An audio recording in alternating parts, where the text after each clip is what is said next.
పాకిస్తాన్లోని ఉగ్ర స్థావరాలపై భారత్ చేసిన దాడులు గర్వించదగ్గ విషయమని AP deputy CM Pawan Kalyan అన్నారు.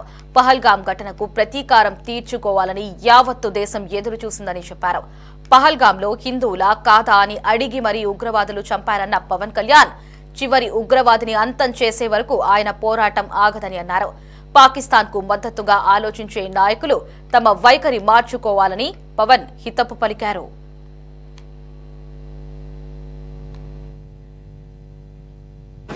పహల్గాంలో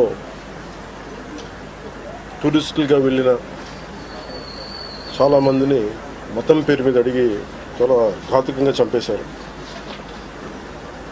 దేశం మొత్తం పుట్టెడు శోకంలో మునిగిపోయింది. నువ్వు హిందువా కాదా అని చెప్పి అడిగి మరీ చంపేసిన విధానం చాలా చాలా దారుణంగా ఉంది. ముఖ్యంగా ఆంధ్రాకి సంబంధించి దాదాపు ఇద్దరు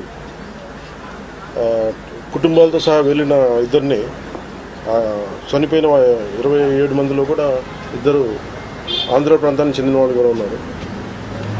వాళ్ళని అడిగింది మీరు హిందువులా కాదా అని చెప్పి వారి కుటుంబాల ముందే, వాళ్ళ పిల్లల ముందే, వాళ్ళ సహధర్మచారుల ముందే మ్యాగజైన్ ఎంటీ చేశారు, తల లేకుండా చేశారు. హిందువా ముస్లిమా అనే అర్థం తేల్చుకోవడానికి కల్మా చదవమని. ఇంత ఘాతుకంగా చంపిన తర్వాత దేశం మొత్తం కూడా ఒక డెసిసివ్ యాక్షన్, ఒక బోల్డ్ యాక్షన్ కోసం ఎదురు చూస్తుంది. అది నిన్న రాత్రి జరగటం. ఇలాంటి సమయంలో దాదాపు 9 ప్రాంతాల్లో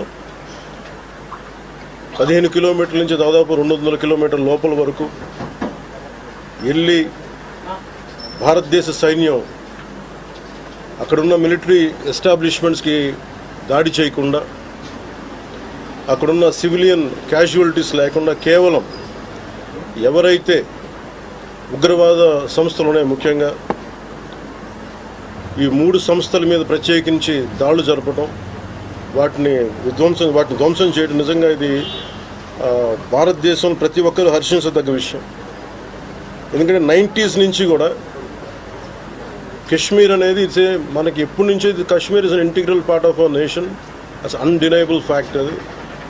కానీ ప్రత్యేకించి ఈ ఉగ్రవాద మూకలు, పాకిస్తాన్ ప్రేరేపిత ఉగ్రవాద మూకలు, ఇది 90లో కూడా ఇలాగే కశ్మీరీ హిందూస్ని కశ్మీరీ పండిట్స్ని చంపేశారు. ఇట్లాగే చంపేసి కొంతమంది గతంలో కూడా చంపేసే, అలాగే వాళ్ళని అంత్యక్రియలు చేయడానికి వాళ్ళని శ్మశానం దగ్గర తీసుకెళ్తే అక్కడ కూడా మిగతా కొంతమంది హిందువులను చంపేశారు. సో హిందువుల మీద దాడి అనేది ఇది అనాదిగా జరుగుతూనే ఉంది. కానీ I think it is a right time to take a decisive and bold action. It's a commendable job done by our army personnel and defense personnel, and we have to appreciate them.